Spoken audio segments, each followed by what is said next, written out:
Friends, இன்றைக்கி இனிப்பான பொரி உருண்டை செய்யலாம் வாங்க.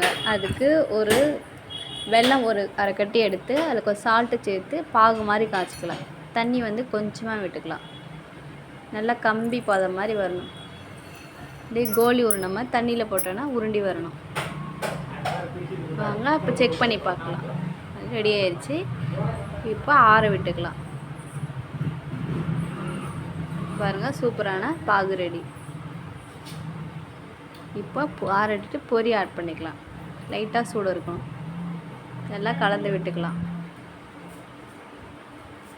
சூடானதே நல்லா உருண்டையாக பிடிச்சி கிறிஸ்பியான பொரி உருண்டை சாப்பிட்லாம். கொஞ்சம் பொட்டுக்கல் ஆட் பண்ணினா சாப்பிட்றதுக்கு கொஞ்சம் டேஸ்ட்டாக இருக்கும். இப்போ ஆயிடுச்சு. இப்போ உருண்டை பிடிச்சிக்கலாம். உருண்டை பிடிக்கும் போதே பாப்பா ஒரு ரெண்டு சாப்பிட்டுட்டு இருந்தா சூப்பரான பொரி உருண்டை ரெடி. பாய்.